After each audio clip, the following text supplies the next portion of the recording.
Welcome to Point of View. I'm Tania Nugent and thanks for your company today. I'd like to welcome our panelists and our guests on the program today. First of all, Philma Kelagai. Philma, thank you once again. How are you going? Good. How are you? Good, thank you. Glad to be back. And also joining us today on the panel is the delightful Miss Daphne Rasehei. Daphne, how are you going? I'm good, thank you. How are you?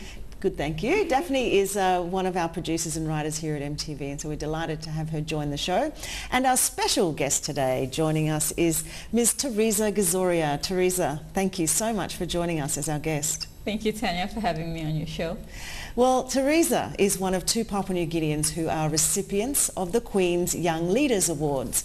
And yes, Theresa and the other recipient, Jonetta Lilly, both went to London earlier this year to receive their awards directly from the Queen herself. And here are some shots from this momentous occasion. The Queen's Young Leaders Award started in 2014 and will only run for 4 years ending in 2018. So each year, 60 inspirational young people from across the globe, from across the Commonwealth, are awarded this award, and the hope is that at least one young person from every Commonwealth country will eventually receive a Queen's Young Leaders Award over this time. But Theresa, first of all, congratulations on the award. I think what we all want to know is what it was like meeting the Queen. Thank you. Meeting the Queen was amazing.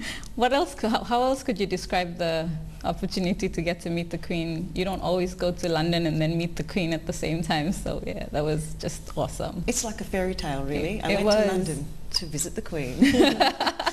Did you have to learn how to speak to her? Was there etiquette and protocol involved? Yes, we had 3 hours to prepare. We were told the dress code in advance, but we had 3 hours to prepare how to curtsy, the way we were going to walk in, walk out, how long we were supposed to shake her hands for, and how we were going to walk away from the Queen. You can't turn around. You can't turn around and walk back. You've got to reverse.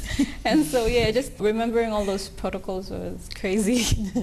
Were you allowed to speak to her, or were you allowed to ask her questions? You can't speak to a royal unless the royal speaks to you. Okay. Yeah. So we had to wait for her to initiate the conversation. Yeah. Wow. And were there things that you? How do you address her? Like, what are some of the weird things? So how do you address her? So firstly, you say Her Majesty. Yeah. Her Majesty follows on after, but firstly you say Queen Elizabeth, Your Royal Highness. Yeah. And then afterwards you address her as Your Royal Highness. Your Royal Highness or Your Majesty. Or Your Majesty. Yeah. Were you shaking? I can't remember now if I was. I'm pretty sure I was, because after I did receive my award and I was supposed to walk away from her so that the next person would go up, I kind of turned around and almost fled the palace. And then I realized, at the last second, turned back and curtsied and then walked out, and I kept on going, oh, bugger me, what did I do? Well, I mean, we all of us know what the Queen looks like. All of us have an image of the Queen. She is, after all, the Queen of Papua New Guinea.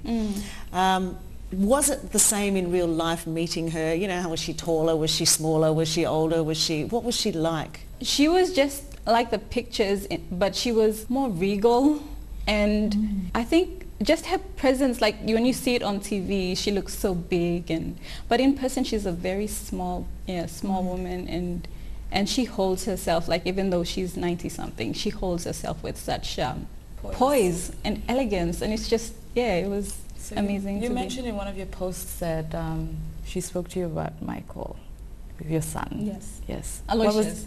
What was that like?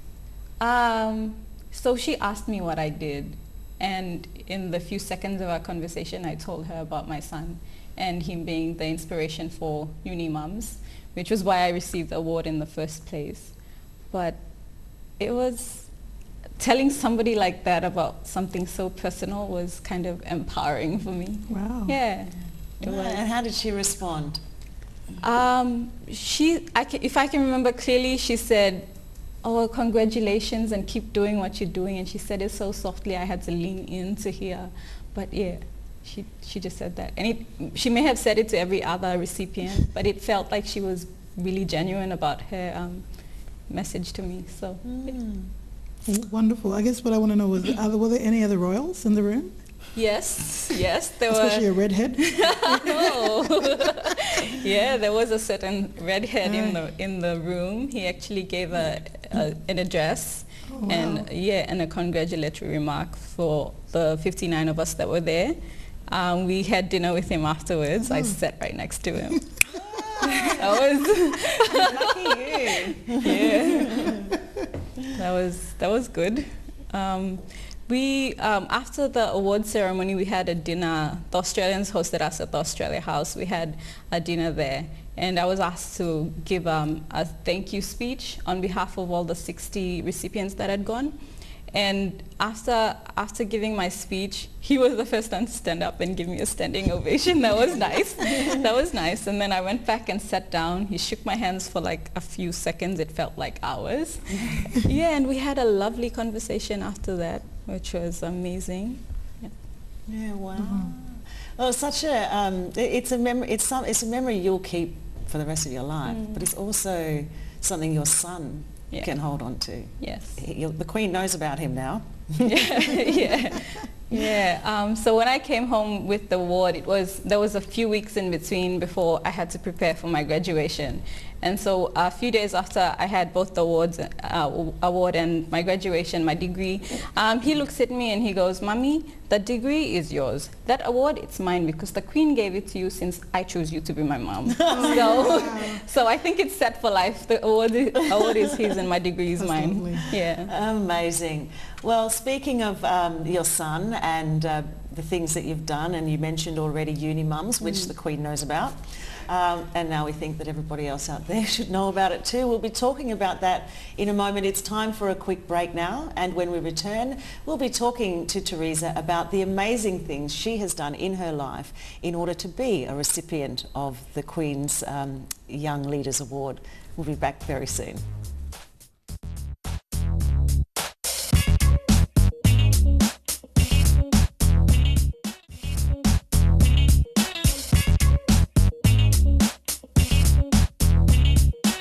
Welcome back to Point of View with special guest today, Theresa Gizoria, who is the recipient of the Queen's Young Leaders Award.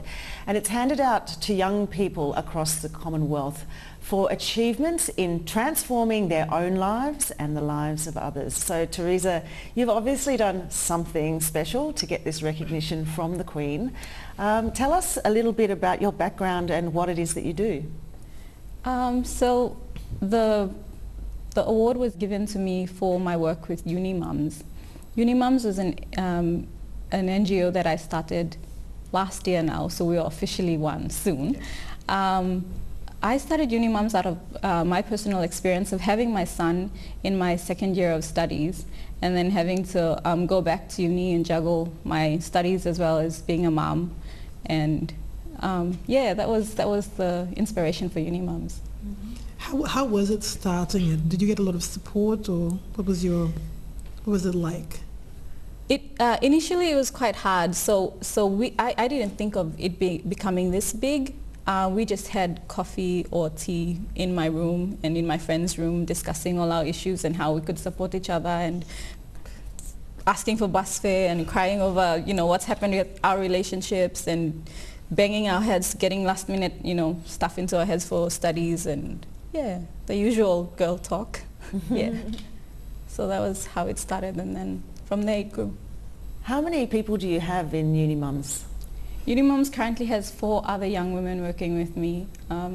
We're all volunteers in our respective roles, and we're helping to take in 6 young girls at a time to help mentor them and provide eight session workshop that we call the BUMP program.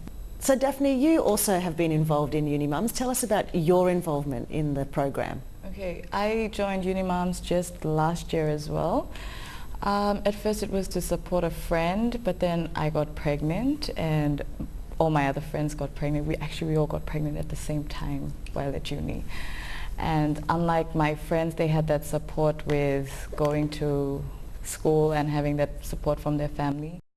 Whereas my case was totally different, and UniMums kind of just helped me along the way with that.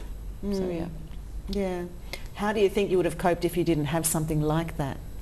Well, I think everyone needs that support system.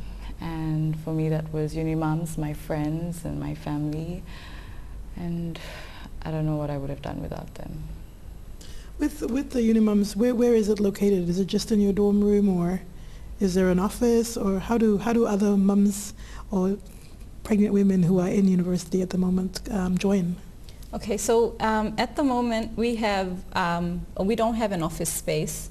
So since I've left uni, we don't even have a dorm room now. But we have a Facebook page that young mums reach out to me on. And also, I currently work with an organization called Kokoda Track Foundation, who are 100% supportive of UniMums. And so whatever work I do for UniMums, and if I need space, office space, I do it in my KTF office. And the other programs and programs and sessions that we run is run out of the UPNG student services classrooms. With these young mothers, are the fathers of the children involved at all in some of your programs?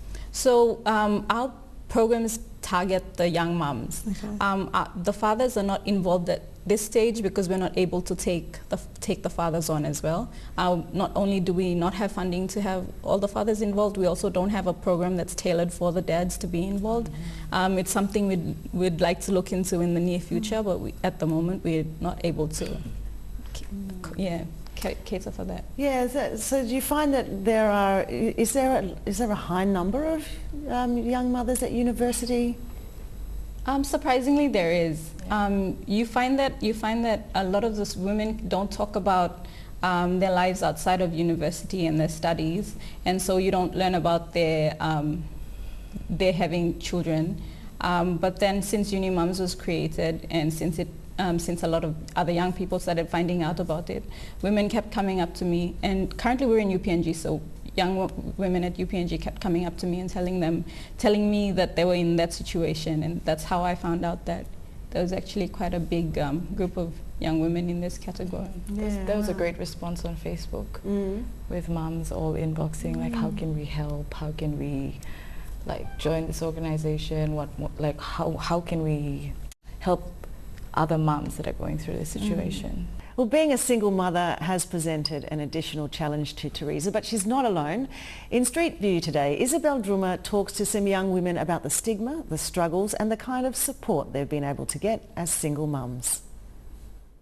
Hi, I'm Hope Imaka. I'm a single mother. I am currently a management trainee with British American Tobacco, and I'm 24 years old. I've got a beautiful, bubbly little boy. He's 2 years old. His name's Grayson, and he is the center of my world. So my name is Aliana Kolma. I'm 22 years old. I'm a mom. I'm a single mom, and I'm also a student at IBS. I was doing my third year. I just finished my third year when I found out I was pregnant.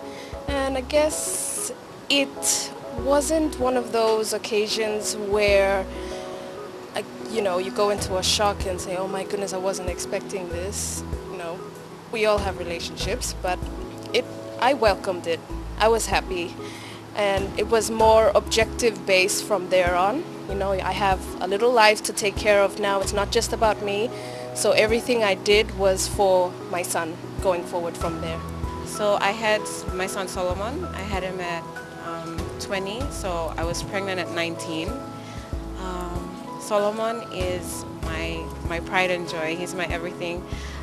Some people, they know exactly what they want to do. I honestly, at that age, I was just everywhere. But when I had Solomon, he gave me direction. I feel like he gave me a purpose. Now, studies, everything, I'm just on it.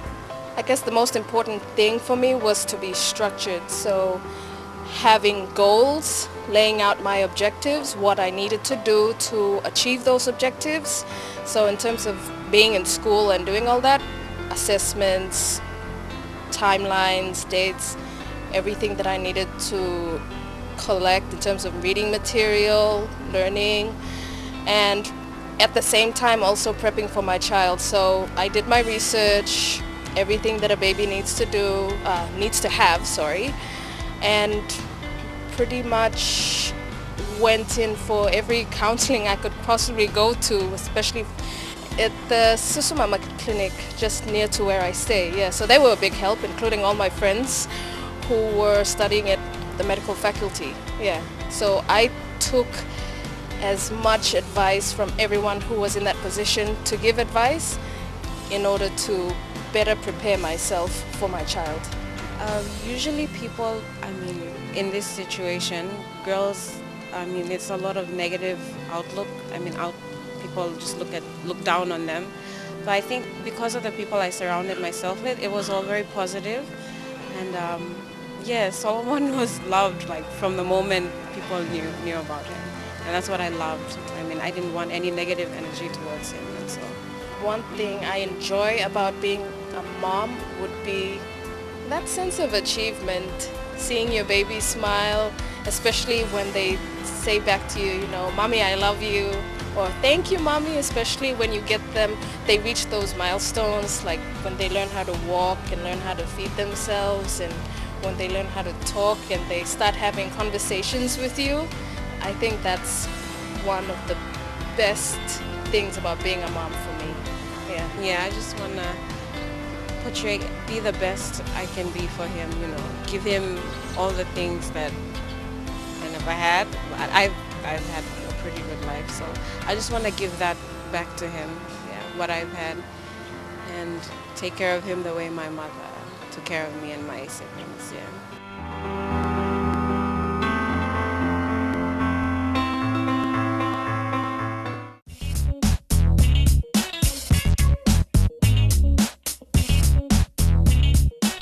Welcome back to Point of View. We've been talking about single mothers with our special guest Theresa Gizoria on the show today, and now we're joined on the set by Richard Magei. Richard, welcome. Hi. Richard is a single father. He works here at EMTV.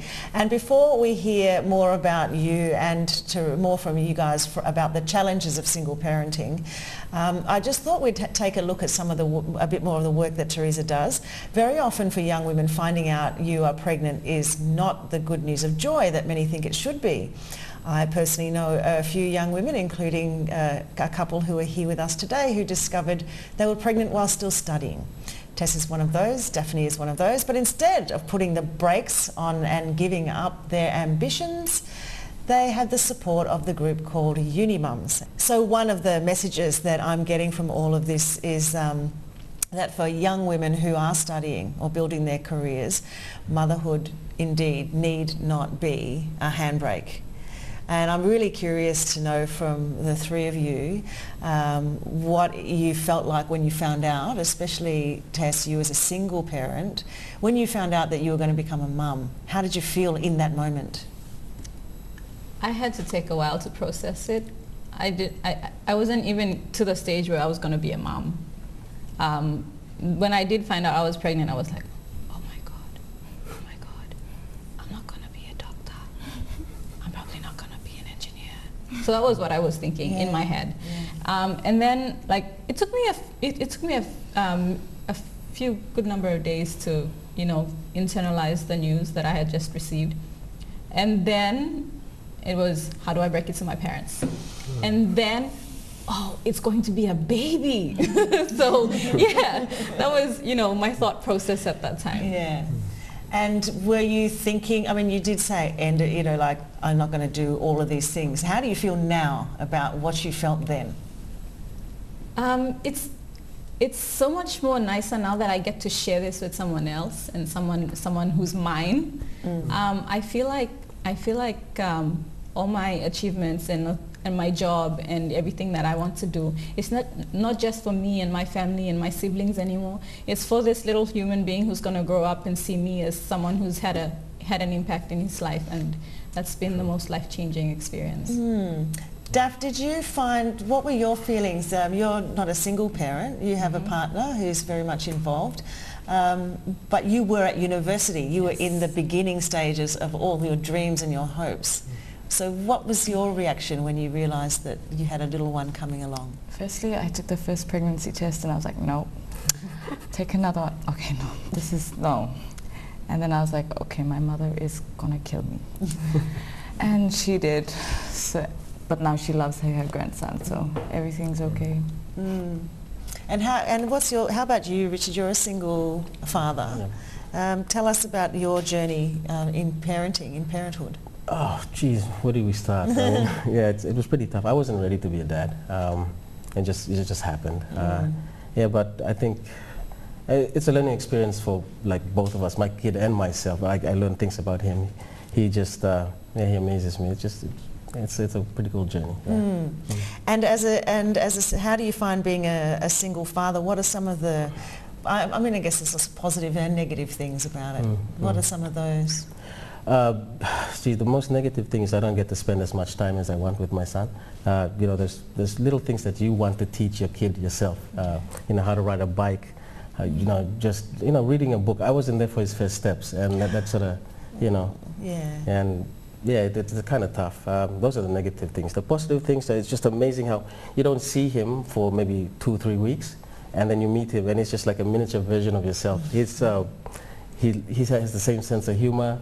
You know, he does the exact same things I do. He's got these quirks that I used to have as a kid. So yeah, it's pretty much a blessing when you see things like that.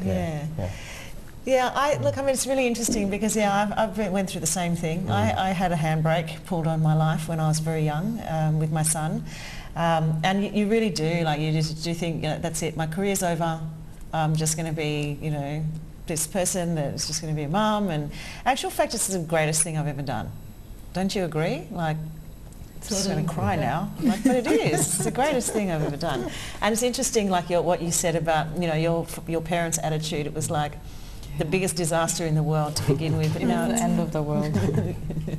So do you think there is a stigma in our society today around single mothers? Do you think society looks at them in a certain way? I think so. I mean, without a doubt, yeah. When I was at work, the job I was doing before my current one, my ability to work was questioned because they were thinking that I'd have to be at home at a certain time. Maybe I wasn't going to commit enough to some project that was coming because I had this additional responsibility. In addition to that, employers, I think, can be a bit challenging to work with, especially when you're going into the job new and you've got this child with you. Another thing would be just going and meeting friends and starting relationships. That can be a challenge. And so after going back to uni and after having my son, I had waited 4 years before I could commit to someone and introduce him to my son. And I felt at that time that I wouldn't just go and introduce every one of the men I was with in. Not that I was with many at the same time, but like, you know what I mean? Like, I didn't want to be parading this man in front of my son and then only to have them leave and then somebody else comes along. And I didn't want that. I wanted somebody who was steady, who understood my situation and who was going to accept me anyway. Accept my son too. That was the deal breaker. Yeah. You either accept my son and take the situation as it is, or bye-bye. That's exactly where you came in. Yeah. True. It takes I think what you went through was pretty tough. I want to know, like, what went through your mind, because you not only overcame the situation, you actually built something for other women to overcome the similar situation. So what made you this strong? Like, what is it about you? At that time, I was, so when I was about 6 months pregnant, I was still dealing with all the issues about, making sure that my parents knew that I was going to, continue to go on to achieve those dreams and ambitions that I had shared with them before I became pregnant. When I was still battling those issues, I was just thinking, and something my mom told me was, God has a really nice way. I'm a Christian. So mom told me, God has a really nice way of taking your lemons and making lemonade. And I couldn't see that. I couldn't see that. But then when he was 3 years old, I had returned to uni. And I realized that there were so many other young moms like me. And that's when I thought, this is my lemonade moment. So, yeah. Did you find, Richard, that, Tess just talked about, the attitudes of employers when a woman comes in and they know she's got a child, and then on top of that she's a single parent. Do you find that as a man that employers even question whether you've got children, or does that ever come in, is that ever factored in or considered? That's a pretty tough question. That's a good question too, because Mostly no, they don't really ask, but there are times when like I'm on a deadline, right? And I do voice my concerns that I have to go see my son, there's this and there's that and all this. And they sort of, subtly say, yeah, you can do that, but, you have a job here. So we do have those, those walls there for men as well. Yeah. And yeah, it's a bit disconcerting knowing that you have to juggle all that stuff and your heart's there and you're trying to do a job, but yeah, it's... Yeah, let's talk about that, because you do feel guilty, right? When you're doing a long day and your child's at home. I just want mothers out there to know that it's normal to feel guilty and not to pretend that you're cool with it, because it is hard. It is hard. You do feel torn between, your commitment to your work, and you need the job, and your children have only... They grow up in the blink of an eye. I'm a grandmother now, so I can tell you right now. It's a gift that keeps on giving. All right, we've got to take a very quick break now, but up next, a snapshot of the life of a mumpreneur. Stay with us.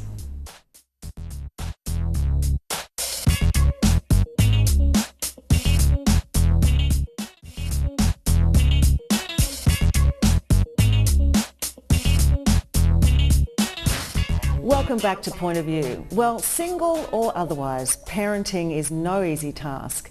I've got 2 kids, but imagine juggling 6 of them while at the same time running a busy catering business. Let's meet a woman who does exactly that in today's selfie. My name is Rita Jaima Paro. I'm of mixed parentage, the Oro and Manos province.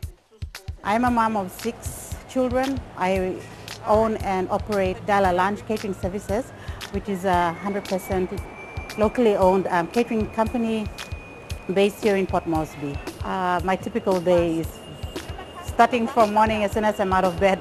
It's non-stop. I just start working. Firstly, I have to get the kids organized, and the bigger ones walk to school. They're out of the house by 6:45, later 7 o'clock, and then I have to drop off my youngest son at Tokara Catholic Primary School. So I head off there, drop him off, and then I'm with my staff, rice in the rice cooker now, Mary and Melinda, all the way up to 7 Mile Halifax, where I operate my cafe.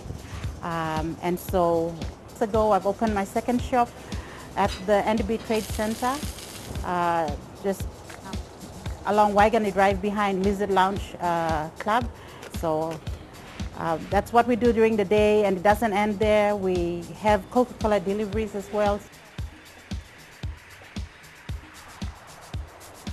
To my surprise, there were 3 of us in 2016 as the SP Brewery Entrepreneur Award finalist, which I successfully took out the prestigious award. So currently I'm the 2016, currently the SP Brewery Entrepreneur Award awardee in PNG. So that's something that that's an achievement that I have also am proud of. So I told myself when my son turns 3 years old, I'm going back to school. And when I turn 40 years old, I'm not working for anybody. I have started my business. This is Rita Paro, and this is my selfie POV.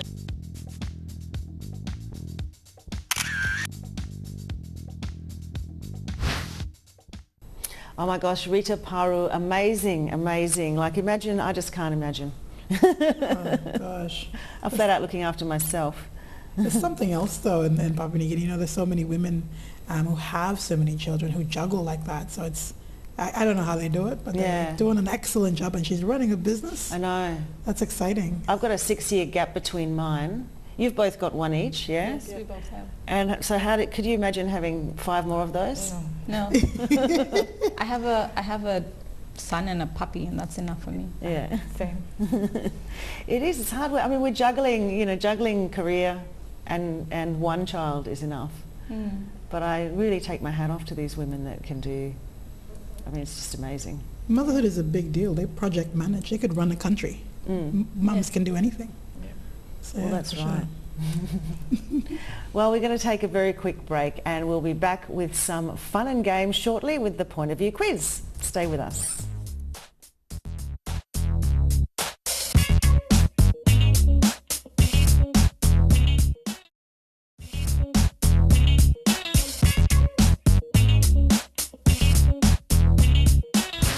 Welcome back to Point of View. Well, at the start of the show, we were all super excited to hear about Tess meeting the Queen. So we thought that now we would do a royal quiz, a quiz about royalty and the royal family. After all, Queen Elizabeth is our head of state and the Queen of Papua New Guinea. So let's get started now with the royal Point of View quiz. First question, ladies. What is the surname of the British royal family? Is it A, Mountbatten, B, Windsor, or C, Wales? Philma? Oh, gosh. Mountbatten. I'm going to say Wales, only because I've practiced it many times following my name. Oh, okay. Yes. Oh, Harry, that Harry boy. Tess? I think it's Windsor. Windsor? Tess is picking B. Daph? I'd have to say C as well. C, Wales. The correct answer is indeed Windsor. Question number 2. When did the British royal family take up the surname Windsor? A, 1897, B, 1917, or C, 1952? Philma? Oh, gosh. I'm going to have a stab in the dark here. I think it might be 1952. Tess? I actually think 1952 is too far away. I mean, too close. Too Sorry. recent. Too Yeah, recent. yeah. 1917 would be my guess. Okay. I'd say the same, 1917. That is correct. The family changed their surname to Windsor in 1917, and because it used to be the House of Saxe, Coburg and Gotha. Wow. Goth. They were Goths. Oh, wow. But King George V changed the name while Britain was at war with Germany.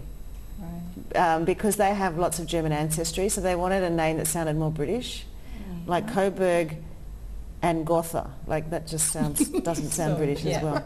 So that's why they changed it to Windsor. Anyway, that's a little bit of trivia. Oh, wow.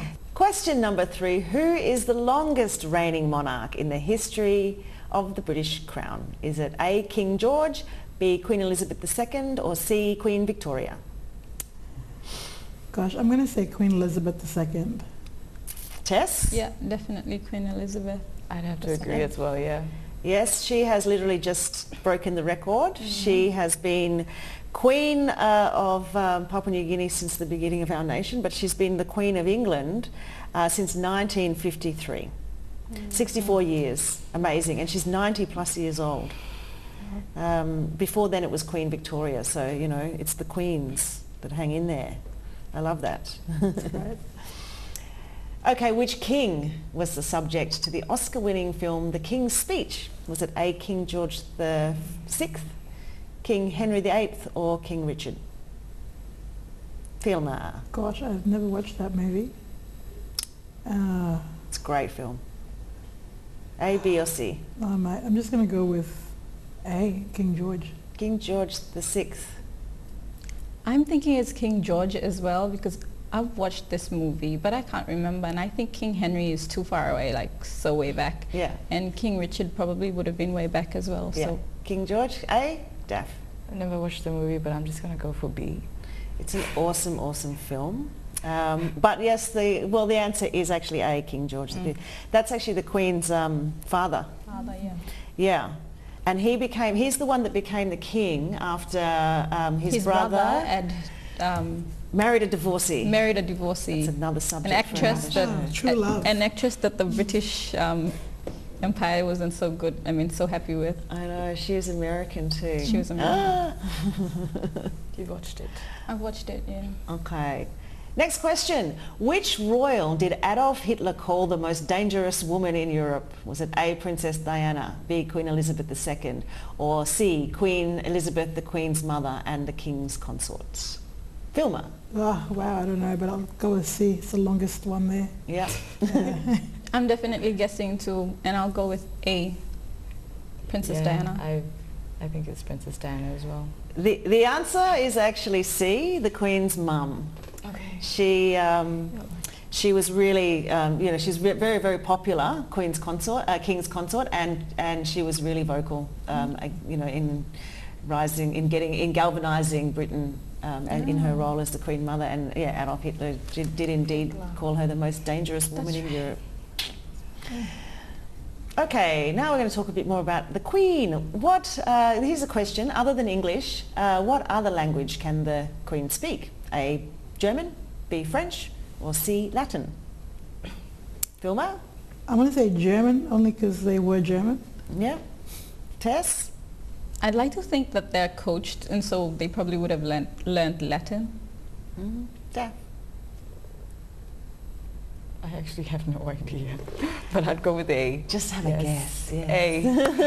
German. It's actually B, it's French. So she speaks fluent French, and she likes using it occasionally at state, special state dinners and whatnot. Yeah. Okay, now here's a question about Buckingham Palace. How many rooms? This is the official residence of the Queen, the Buckingham Palace. How many rooms are in Buckingham Palace? Is it A, 775, B, 148, or C, 923? Philma? Jeez, after my family moves in, it'll be all taken up. I'd say A, 775. 775? It's actually a really big place. You go into and I'm just so embarrassed that I don't know since I've been there. But I'm just gonna take a guess and say 923, only because there's gonna be a lot of rooms that are needed for Philma's family to move in. When she marries Harry. Yeah. Daphne, what do you think? C, 923. Well, Buckingham Palace actually has 775 rooms. It's A, which I think is quite enough. It has 9 staterooms, 52 royal and guest 52 royal and guest bedrooms. Could you imagine? You can just bring the whole tribe to live there, honestly. 188 staff bedrooms, 92 offices, and 78 bathrooms. Oh my gosh. Okay. Now we're getting super personal. This question, what are Prince Philip's pet names for the Queen? Is it A, Honey Bunny? Is it B, Sausage and Beans? Or is it D, Sausage and Cabbage? Prince Philip, eh? This is her husband, yeah. What does he call her? Sausage and cabbage for sure. See? You're going for C? What are you going for, Tess? Maybe Honey Bunny. A? Sausage and beans. It's actually sausage and cabbage. Separately, you'll sometimes call her sausage or sometimes you'll call her cabbage. I just don't even know how that is a term of endearment. Hello, my little sausage. A special little cabbage today. Okay, now some more personal stuff. Who did Prince William, who is the oldest son of the Queen's son, the second in second in line to the throne? Yeah. Who did Prince William have a crush on when he was 13? Was it Elle Macpherson, B, Naomi Campbell, or C, Cindy Crawford? These are all models, by the way. Well, I'm thinking he likes chocolate, so I'm going to go with B, Naomi Campbell. Naomi Campbell? Yeah. No, that's the brother that likes it. Anyway. Oh, you gave that one away. I was thinking Naomi Campbell too. I totally love chocolate. Cindy Crawford? C, Daph? A. A? It's actually C, Cindy Crawford. He actually confided in his mother, Prince William, when he was 13 years old. I secretly have a crush on Cindy Crawford. So you know what she did? She organised for him to meet Cindy Crawford. Wow. Can you imagine? That's the cool mum. Cool mum. Okay, our final question today, just for all the ladies out there who have aspirations for this young man. What is Prince Harry's full name? Is it A, Henry Albert Charles David, B, Henry George Charles Albert, or C, Henry Charles Albert David? Does it really matter what line? They're all the same. No, I'm going to go with B because there's George in it. Yeah. Okay. Tess? That's really good deductive thinking. B. Yeah. Yep. B. Daphne's like, I don't care. It doesn't really matter. they look the same, or else I'm really blind. It is Henry Charles Albert David C. Oh, wow. So yeah, Harry is obviously his informal name. But I just can't get over how they have all these different names. Why would they need all those different names? I don't know. I mean, I've got 2 middle names actually. That's pretty bad. I got 1. You've got 1. I've got 1 and it's already a mouthful, so it's enough for me. And that wraps up our Royal Point of View quiz, where it's not whether you win or lose, but what you learn in the process. And it's time to take a quick break now. We'll be back shortly.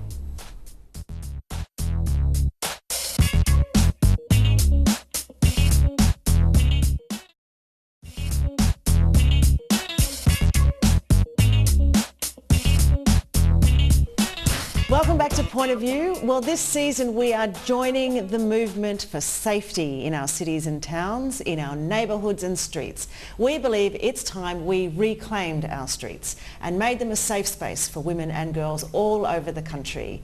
With our UMI Stop Safe campaign, we want to give a shout out to the Walk of Life program. This happens every Sunday morning in Port Moresby, an initiative of the Governor of NCD, Paus Pakob, and over the years it's taken off with thousands joining the walk from Jack Pittock Park to Ella Beach every Sunday. The movement has also spread to other parts of the country, and I love this. I mean, it's just so good to be able to walk the streets without fear. How good is it?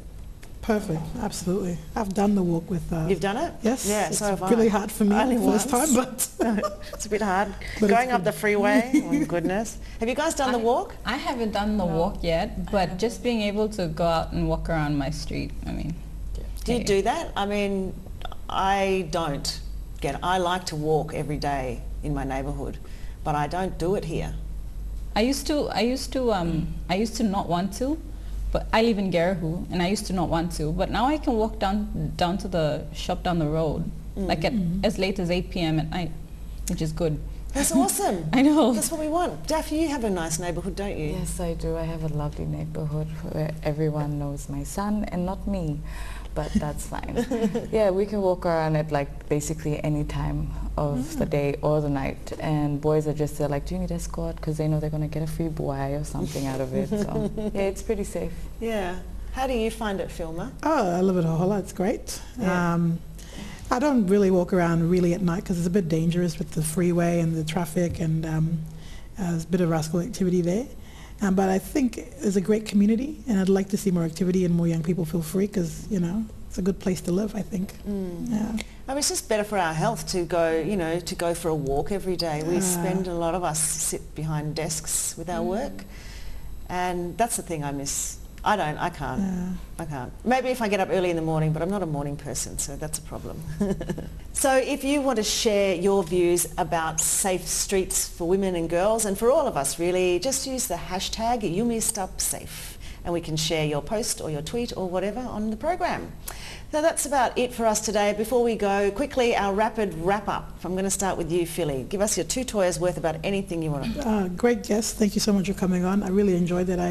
I really want to appeal to the young women out there that having a child is not the end of the world. It's actually a beautiful thing, and it's a blessing. And I'm so happy that such organizations are being started to actually give care and give help and give a shoulder for you to lean on. So look for them, or look for other women like yourselves. And yeah, continue, keep going. It's not the end of the world, and I'm really excited to hear that, UniMums is around. What about you, Daphne? Well, just one more thing. If you guys haven't liked the UniMums page, you guys should go and like the UniMums page on Facebook. And also, Tess would need all the support she can get with anything to do with UniMums for our 1st anniversary. So yes, congratulations. That's basically it. Yes. Tess? We're getting ready to celebrate our 1st birthday, UniMums, and so we're looking forward to sharing all the details with you. If you haven't liked our page yet, like Daphne said, please go ahead and do so. Also, yeah, I echo your views, and if you're a young mom out there who wants to go back to any tertiary institution and complete their studies, even to secondary or high school, please go ahead and do it. And if you need somebody to chat with, I am more than happy to chat with you. Just reach me on our Facebook page, UniMums Inc. Brilliant. Thank you very much. And I just want to give a big shout out to the single mums out there, and an even bigger shout out to everybody who's supporting them. And that wraps up Point of View for today. I'd like to thank Philma. Thank you, Philly. Daphne, thanks also for coming in. And our special guest, Theresa Gizoria. What a pleasure to meet you. Thank you so much for spending time with us today. And thank you also everybody out there for watching. That's Point of View for another week. You can always keep up with what we're up to on our Facebook page. Make sure you send in some of your points of view and some suggestions for topics on the program. Until next time, it's bye from all of us here.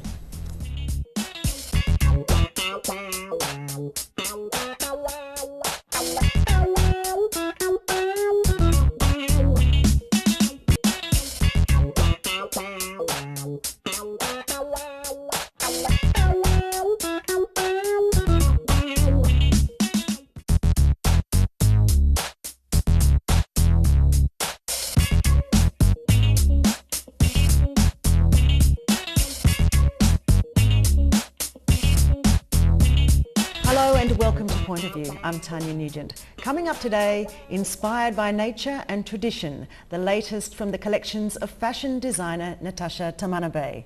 What is the copyright when it comes to using traditional designs? And do we really ask for it with what we wear?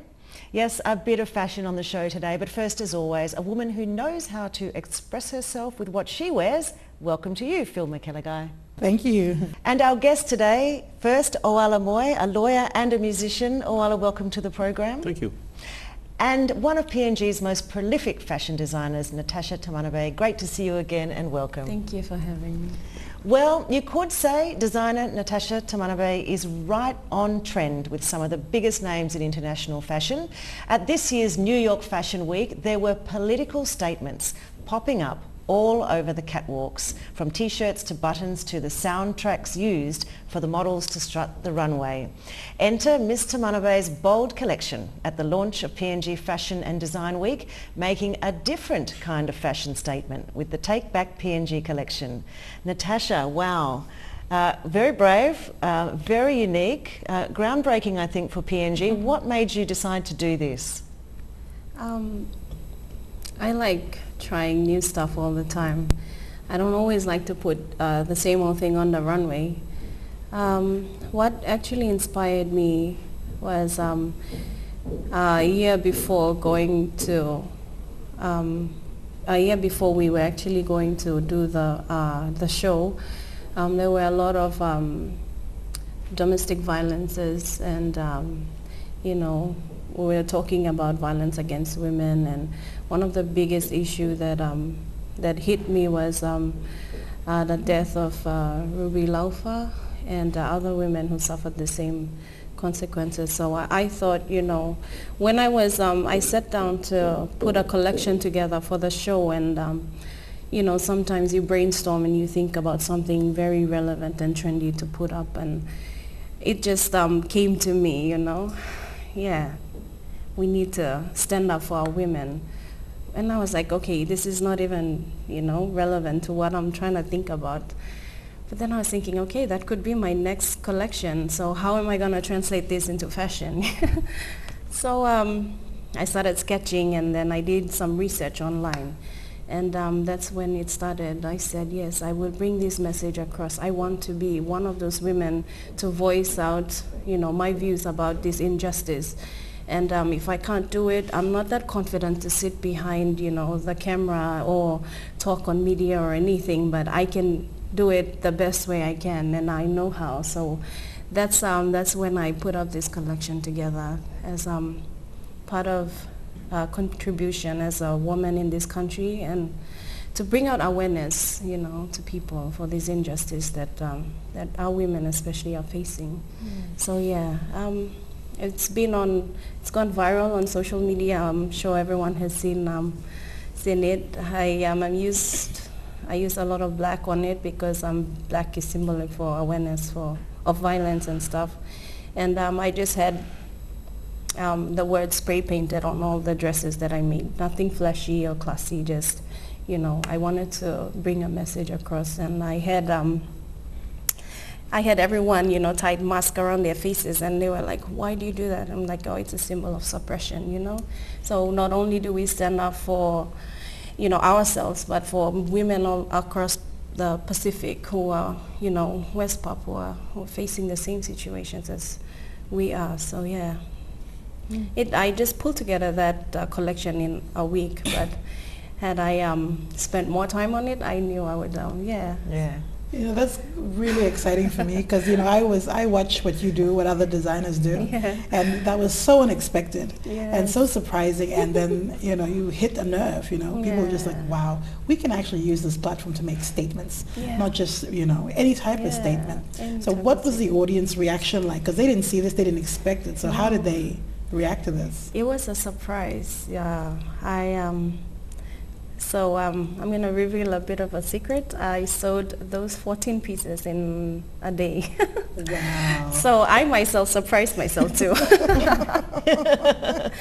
So I had the designs of the dresses there, and as soon as we finished, my artist friend, Tony Evanet, he was like, what do you want us to do? And I'm like, I want you to write bold stuff on it and just say this. I initially wanted them to hold the cards when they come out with, you know, the dress is really nice and all that. But as soon as they came out, you know, people congratulated me for taking that step to, you know, actually they didn't expect it, and I didn't, you know, see how it was going to affect so many people, but it was a new thing, and I'm happy that I got very good compliments and remarks from it, you know, for actually taking that initiative to use fashion as a tool to bring an awareness. And yeah. Thank you. We need to take a very quick break now, but after the break, inspired by nature and drawn from tradition, we look at the latest collections from this creative machine that is Natasha Tamanave.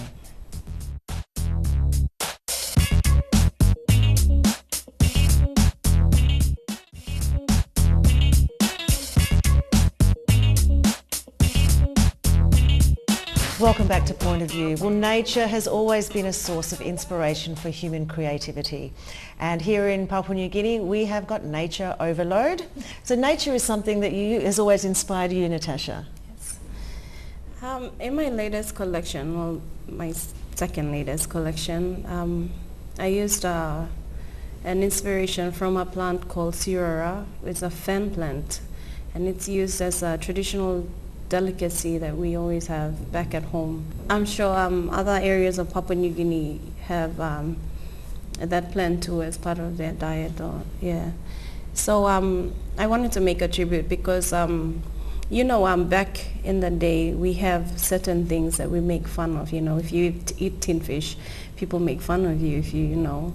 So they always ridicule this plant, like, you know, if you eat your, you don't have money, you don't have enough, you know, all that. So I said, why not? It's very popular in our province, and why not use this plant as I kind of pay a tribute or something. I don't know how I can say that, but yeah. So I asked my dad and like all my other collections, I do a whole lot of research on it before I put on. So I asked my dad, my grandma, and everyone in our family who has a wide knowledge of this plant. So, you know, it kind of inspired me, and I loved the look of it, and I loved how it is. So when I cut out pieces of X-ray films into the plant itself, so I use it as stencil to print on all the fabrics that I had, and it actually looked nice. So I wanted to promote it at that time, and most of my family was so shocked. They're like, oh my goodness, you know, this, we never knew how Gizoria would look, but you make it look so good. But before that, I had a collaboration with Barata Street Stuff, and I gave them that design to use. So when they launched the caps out with the Gizoria plant itself, I said, why not I do a collection based on the design itself as well. So yeah. Well, you're a bit of an underdog. You take something that, you know, society is thinking about or talking about that's negative, and you just turn it into something beautiful. I like that. With your collections, like you say, you put a lot of thought into them, and a lot of, what inspires you? What in life inspires you? Because I know that fashion industry in Papua New Guinea is difficult, and it's like, you know, resources and things are hard to come by. But what keeps you motivated and pushes you? Yeah, well, as a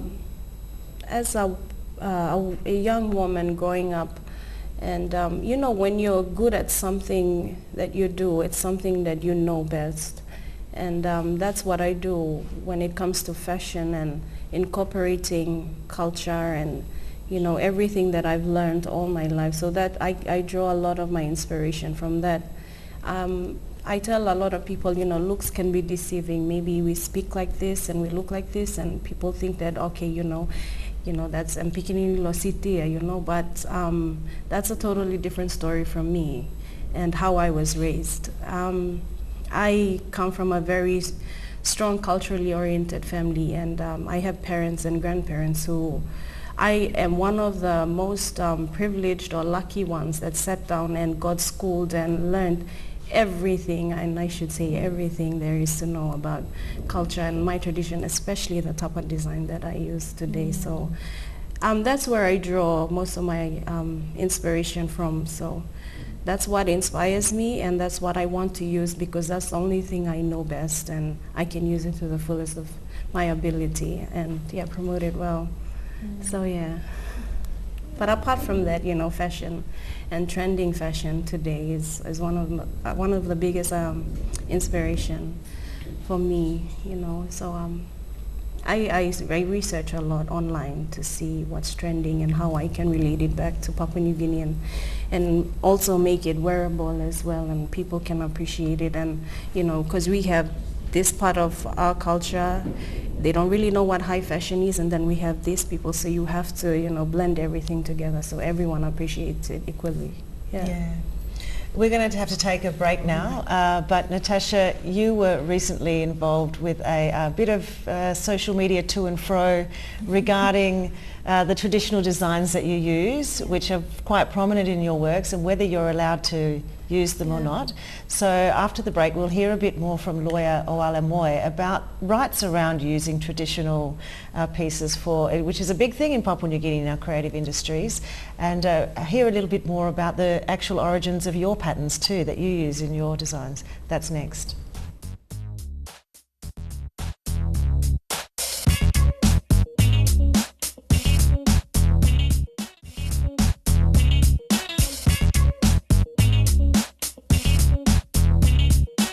Welcome back to Point of View. Well, we saw the very distinct oral patterns throughout Natasha Tamanabe's designs, and yes, there was a recent to and fro on social media about whether she was right to use them, and it raised a very good point. When it comes to traditional designs, who can use them and for what purpose? Well, like most of PNG, these traditions vary from place to place. So Oala Moy joins us now to try and give us an insight into the basics of this particular area of law, copyright, and how it works with our traditions. But first of all, I'm really interested in how you came to be, you know, I guess, obsessed with this area of law, if I may say. That's a good question. I'm a songwriter. Does that make me an artist? Yes, you are definitely an artist. So it's been a love affair, music in a sense, for the last, since 1993, I guess, since high school. And it's, in 1993, I never knew about music publishing and copyright, but I hung on to that. And yeah, more than a decade later, I've come into contact with APRA, with the collective management system across Australasia, and I'm being referred to as someone who is fluent in music copyright in a sense. Yes, but it started all from songwriting, from poems, and adding music to that. Yes. And so that's your original music that you've composed that we're talking about here, as opposed to moving on into the space of traditional folklore and the kinds of things that Natasha's kind of drawing on. That is correct. Not to say that there is also music that comes within the same context. Everybody in Papua New Guinea or who has gone to Ella Beach for the Hirimale Festival would be aware of Hehona, our performances with the slit bamboo when the Motuan Gale comes out. So yes, we have our music in that sense, traditional music in that sense. The kind of songs that I write, mostly top 40 radio stuff. I grew up in the 80s, so yeah, I'm a sucker for writing ballads and all that. Yeah. So with copyright law, so you went to do law. Did you decide that you wanted to do this particular kind of law early, or were you in another field, and how did you? I was a public servant for a couple of years, almost a decade. Music is one of the reasons why I went to law school, and perhaps awareness on people's rights in relation to natural resources, especially land, customary land. So music is not the only reason why I went to law school or through law school, yes. Right. Other reasons as well. I'm also into raising awareness on various issues that I'm passionate about, and music is one of them. Yes. Yeah. So with your experience, like, have you been to any cases involving this type of stuff that we can know about, or? There are, first up, this country has a copyright legislation, copyright law. It's been in force since 2002, July 1. So yes, we have a copyright law. It's called the Copyright Enabling Rights Act 2000. It was passed by Parliament in year 2000. It looks good on paper. There are certain national court cases that have already enforced rights that are protected under the Act.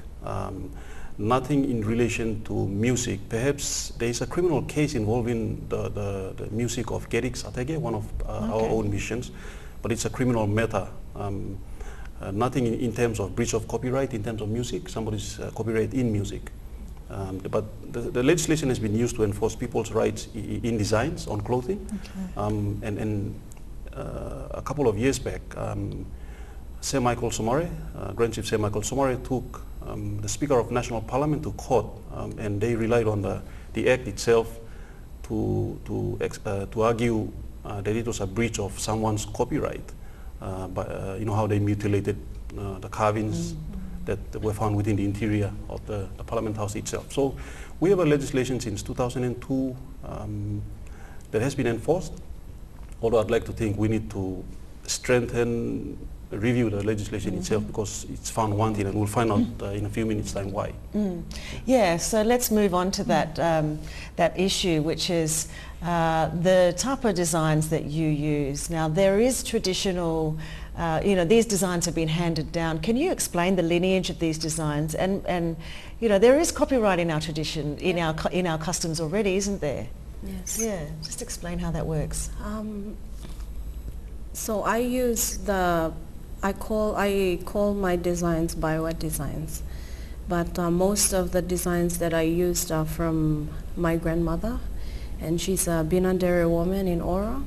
So back where we come from, women are the only people that design and make tapa cloth. So designs are based on stories, and stories that come about, you know, I was telling Oala before, they, when we go into war with another clan and they come back, so they make the tapa and they design the story. This is the land that we conquered, this is the river that we crossed, you know. So they put all those stories onto the designs, onto the tapa cloth itself. So my grandmother was one of those women who used to make tapa. And we come from a clan that Binandere tribe, and she was one of them who was very big into doing the tapa cloth. So it was passed to my father and then passed on to me. So designs very similar, different in Oro province and different language speaking areas. So yeah.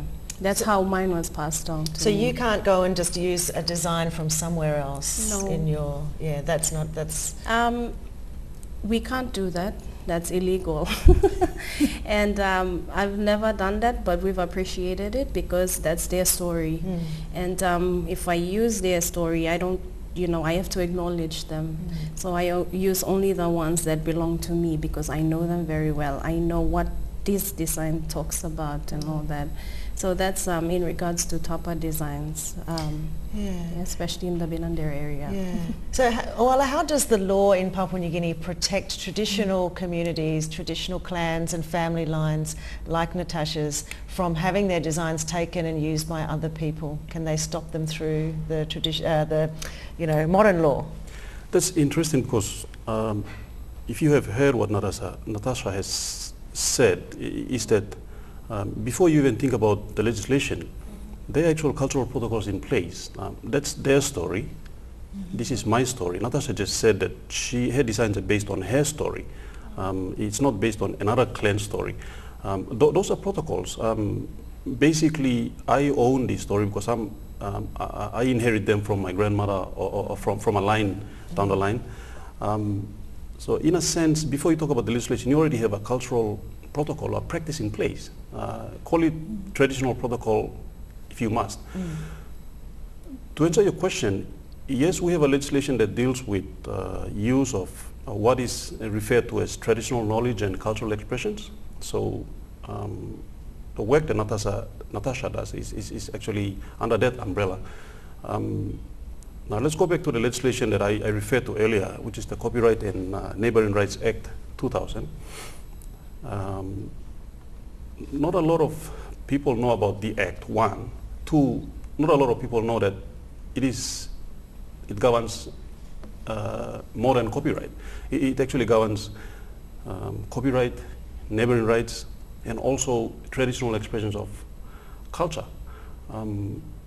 I think it's a misnomer that when you say, does copyright protect work like Natasha's work? Personally, I think that really you can either copyright that, or I'd like to think that Part 5 of the Act, the Copyright and Neighboring Rights Act, refers to protection of expressions of folklore. Not a lot of people have heard of the Act, or not a lot of people have read Part 5, which I think they should.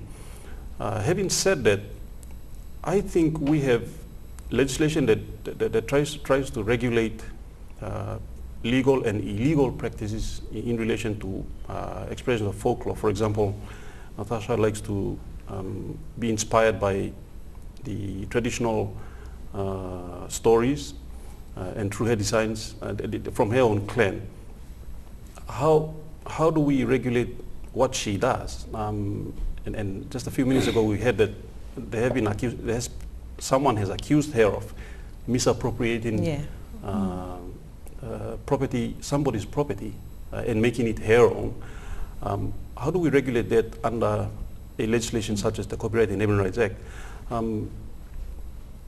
Part 5 of the Act itself, under sections 30 and 31, try to regulate that, but I'd like to think that the Parliament didn't do a good job, because if you go to the Act itself, section 30 and 31 say that when it comes to the management or the regulation of expressions of folklore, if they are used in Papua New Guinea, the intention of the legislation at section 30 says that they can be regulated by a competent authority, and for those in the sector or in the industry, this competent authority in Papua New Guinea is none other than National Cultural Commission.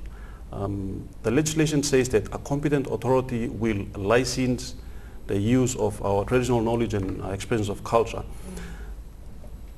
That's a mouthful. Let me try and explain in relation to what Natasha is going through.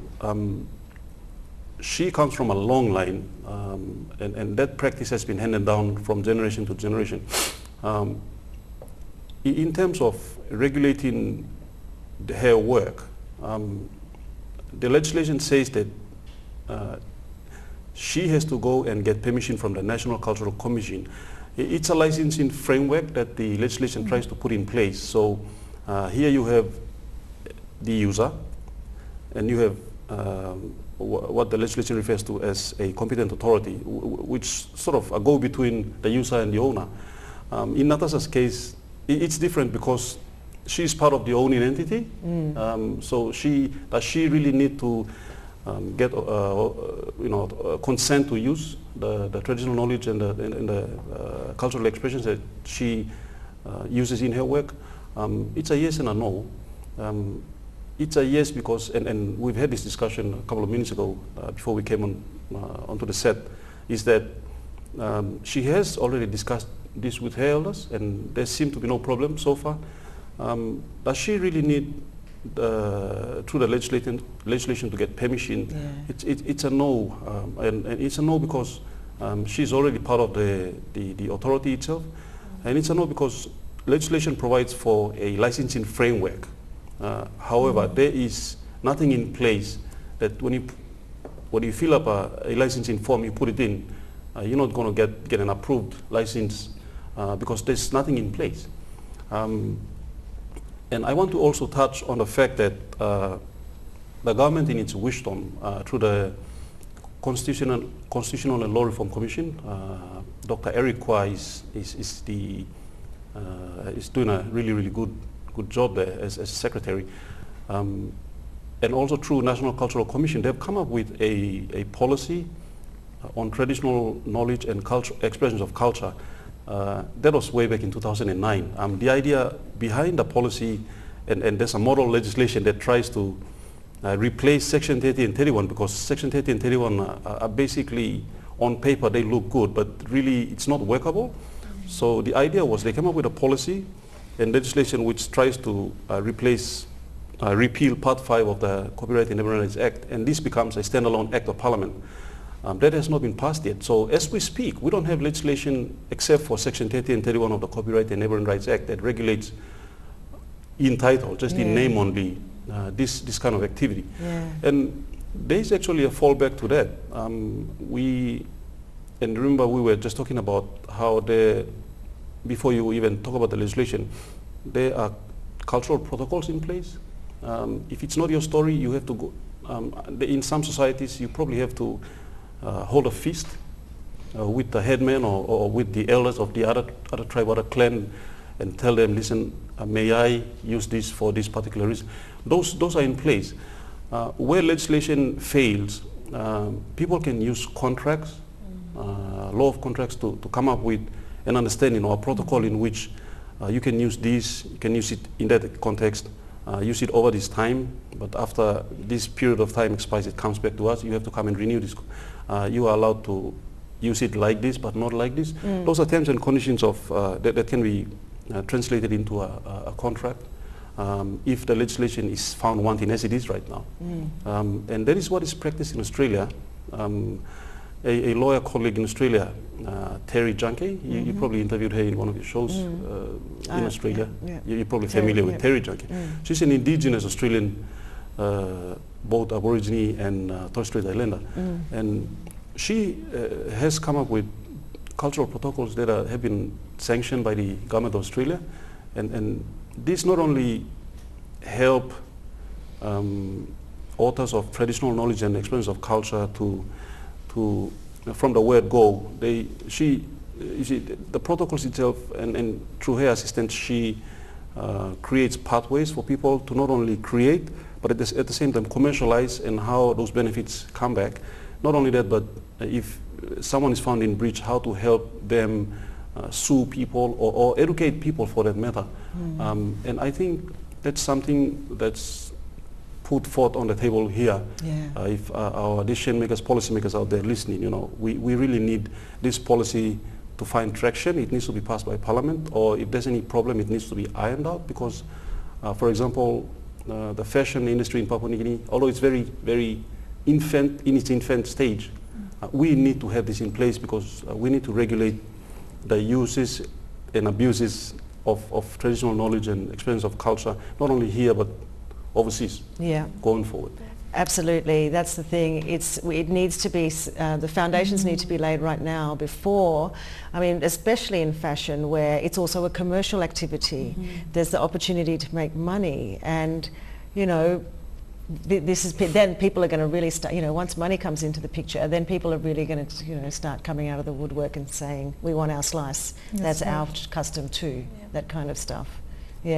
Anyway, that's fascinating, Oala. Thank you. A lot for us to get our heads around. We need to take a break now, but when we return, why do we worry so much about the clothes we wear? That's next.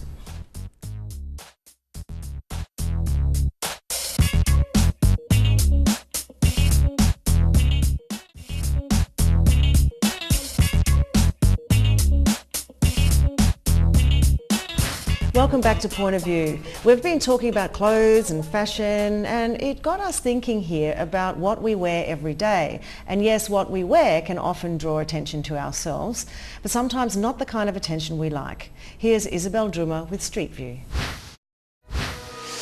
Now, back in the days before missionaries voyaged to PNG, the way we dressed was very different. We ladies wore topless and we wore grass skirts, and the men hardly wore anything at all. It was unheard of to sexually harass someone just because of the clothes one wears. As the perception goes in today's PNG society, once a lady dresses in a certain way, she is somewhat asking to be sexually harassed. I went out to ask the people in the streets on what they thought of the matter. You start looking more merry walk about there, and also very more revealing or inappropriate or clothing about there. You think also more asking lo all man lo rape him more lo you think one? This land more rape me also passing lo merit soul. Meri bam krangi o ino to helau behave lu ko krangi mol meri bam nat natin. You all meri like tinga to se mol like grab you to one of stuff so. You to tongu na you behave good e mol by tan bel na to ka mi plan meri ka mo so mi plan nongur mi luag mo so la rem gol bato so. E mistrit mangitu no system stauna. No se mi clearing lo silakan patinem so. Meri bam krangi lol man all bor mi. You wan gula patin ngo behave o sa men you wan good lol to helau mo na abin no ko san ba kama you by free. Em well so. So em passing no clothing. Em passing no se. So you know passing no sem all bar you. You don't like no smart na you sem na side step na one na. This la one people man to hello na no what you know harm respond walk about. Am you asking me you back me. No what you yes stand boy to one me la me o sem o tap o sem what o wala one ignesia ka impossible go blessing and me cause am you I want to something is no one all back am you.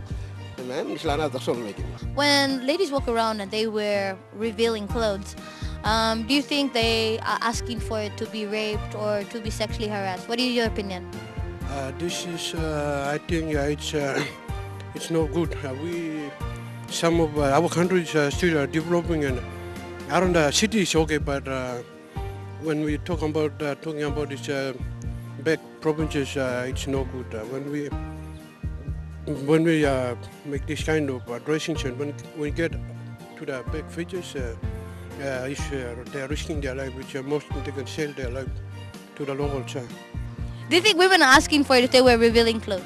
To my opinion, we women and girls, we should dress in appropriate way where we shouldn't get men's attention, like showing our breast in public or any skinny thighs or whatever they name it. I mean, dress professionally, like dress to the standard of a woman where you think like wearing that thing really suits the cloth that really suits your body, not that you want to show the whole world that this is your body. It's not like that. To my opinion, it's just dress professionally. Dress something that really suits your body, not something that you like see attention lol man, like so him so blow you or show the shape of that thing. Well, some interesting points of view there. First of all, I just want to remind everybody that we were 100% almost pretty much naked at one point in our history, and I'm pretty sure our women weren't being raped left, right and centre. So the woman that was talking about revealing clothing, and that's what, that was a bit disappointing.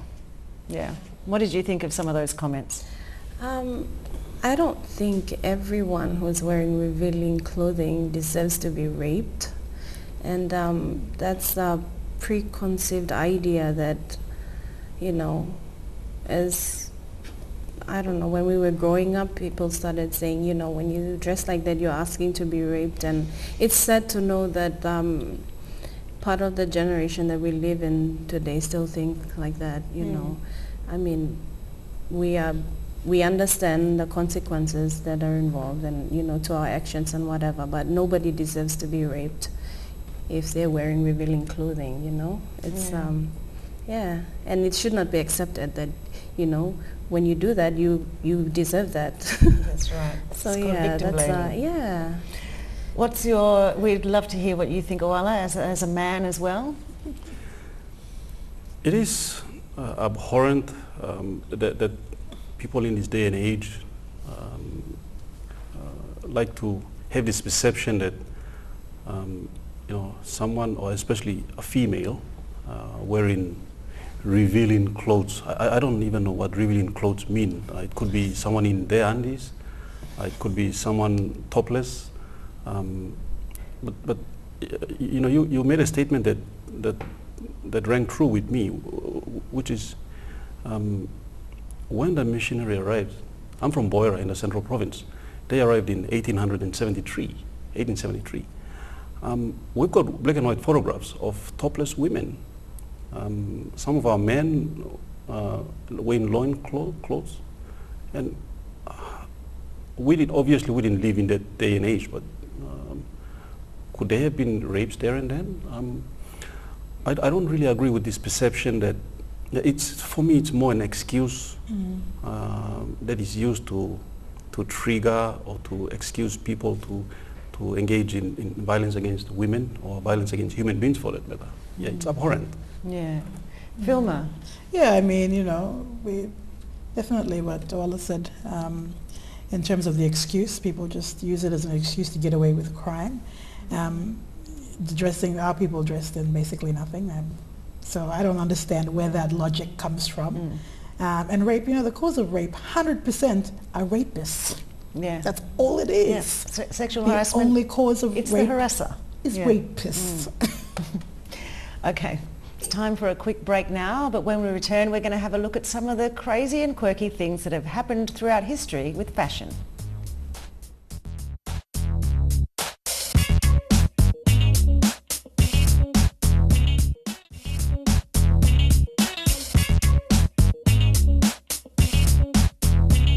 Welcome back. Well, fashion is one of those things that is ever evolving. The fashion industry actually relies on trends and changes in taste to keep on churning out new stuff, season after season, year after year.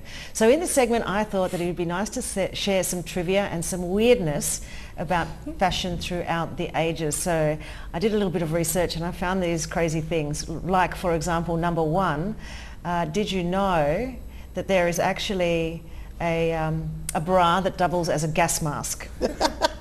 It's meant to be snapped off and put over the mouth in the event of an emergency.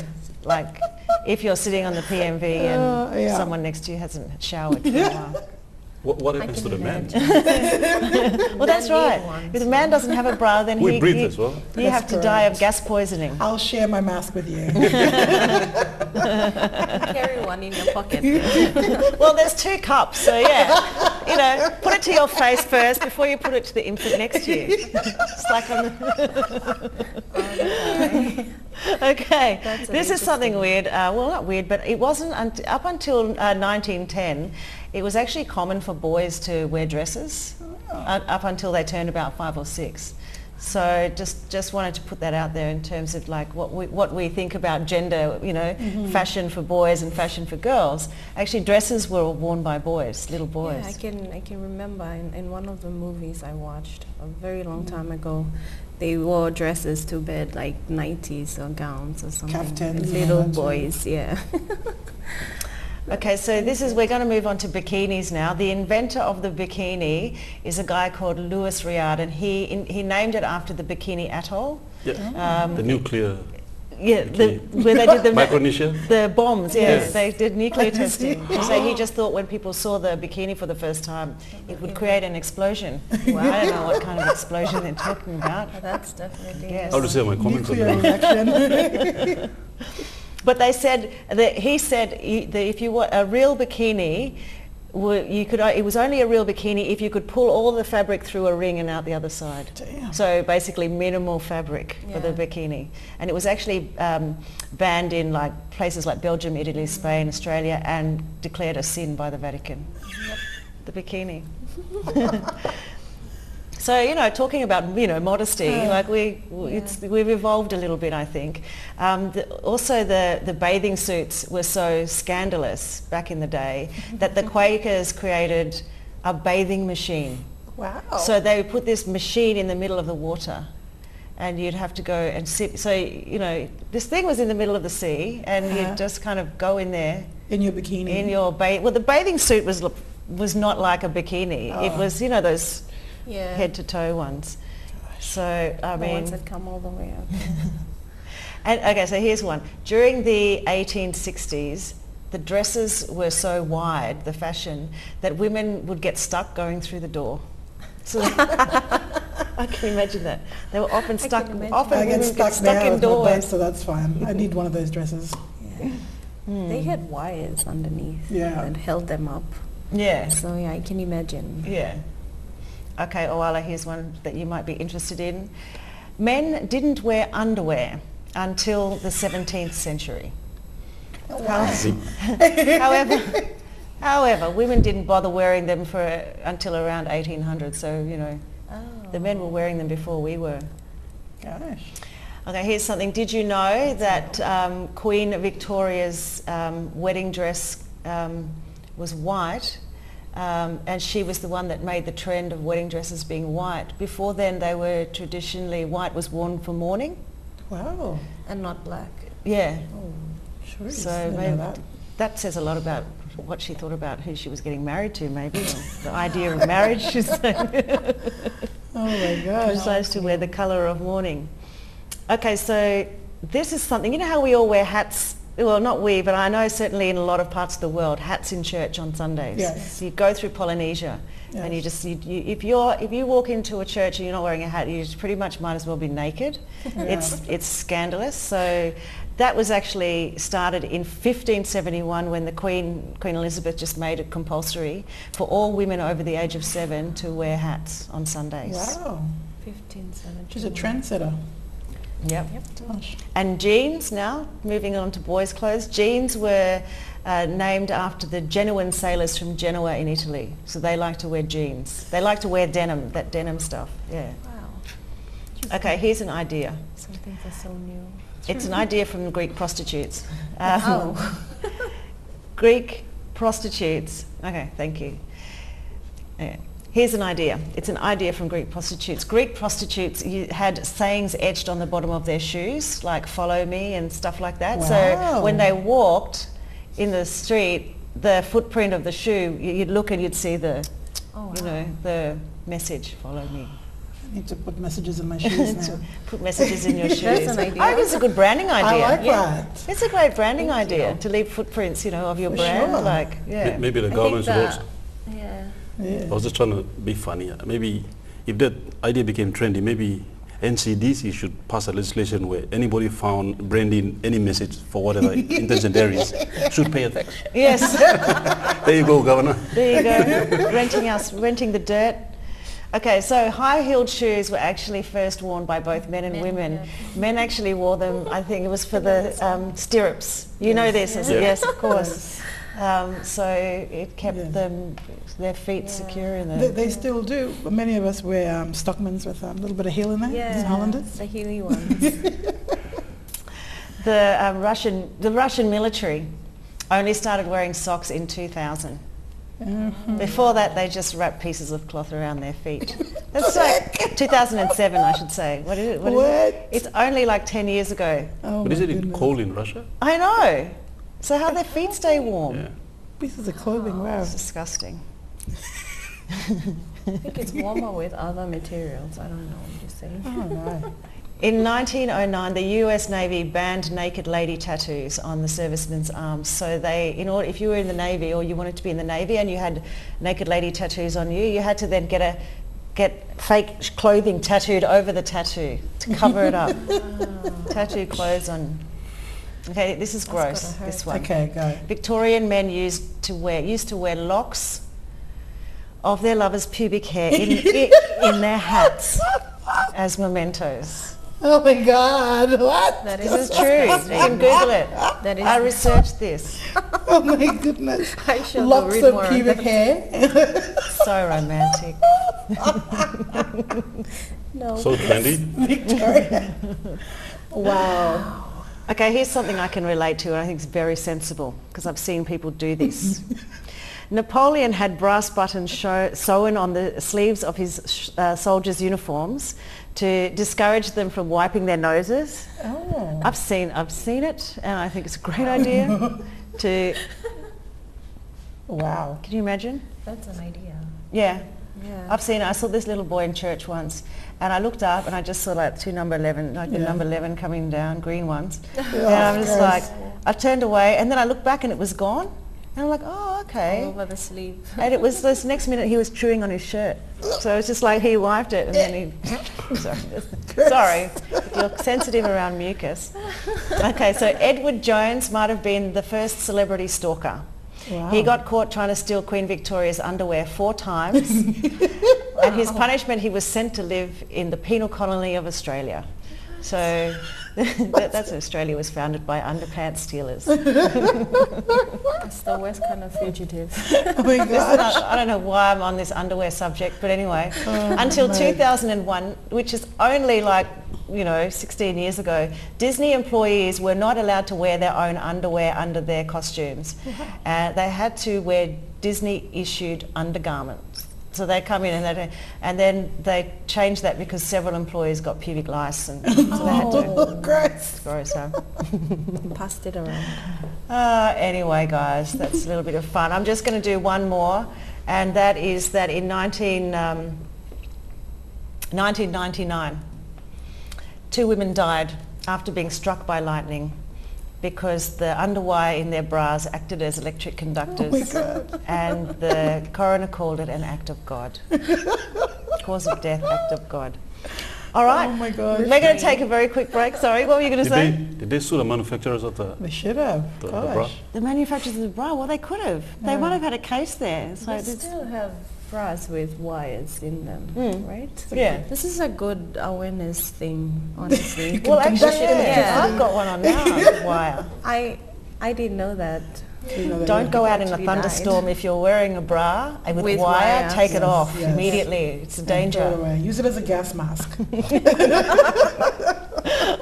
Oh my God. Okay, it's time for a break now. We'll be back to wrap things up today on Point of View. Stay with us.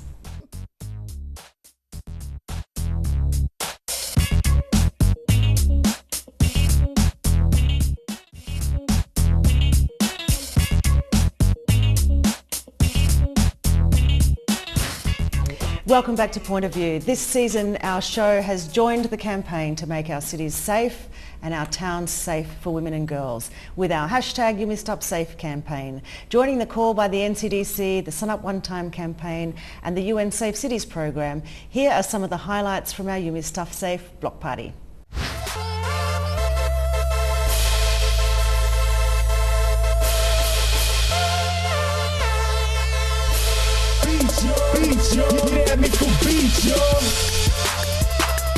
And we want to do another one, so if you want us to come visit your neighbourhood and put on a block party, contact us via our Facebook page and let us know why.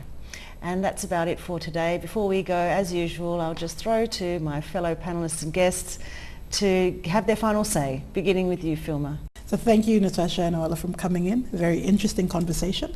Very proud to be a Papua New Guinean with all these amazing cultures, traditions, things that we can use to further ourselves in arts like Natasha has done, to also use as a platform to send out important messages that we want to get out there. And also I'm really excited about how fashion trends and how it changes and how a bra was used as a gas mask. So that's really interesting for me, and I hope we can evolve as well in our fashion. Yeah. Okay, Natasha. I'm really glad to be back on the show again, and basically to talk about this and to clarify, the use of tapa and copyrights and how important it is for us to use and to protect our designs, our artwork and everything. And I just want to say thank you. And just one more thing, I'm wearing something that I made, and this is going to be my next collection for the Independence wear. So I just wanted to... Yeah, it's Independence Week. Happy Independence, everyone. Independence is coming up. Yep. Yeah, so you can find it on my page on Facebook. So yeah, Natasha Tamanabai. Wonderful. Okay, and Oala. Thank you so much. I mean, so much excitement been generated by fashion in Papua New Guinea, but also just a reminder that we can, in this country, use intellectual property rights to protect not only individual creations or individual authors, but group authors as well. And you will have appreciated that I mentioned there is actually a legislative gap in our Copyright and Emerald Rights Act 2000, Part 5 in fact. And there has been since 2009 a policy to try and correct that gap. I think that the government and Parliament itself should seriously consider covering this gap or taking steps to try and introduce legislation that regulates traditional knowledge and expressions of culture going forward, not only for regulating traditional knowledge and expressions of culture in Papua New Guinea, but going forward outside the international arena. That's right. Yeah.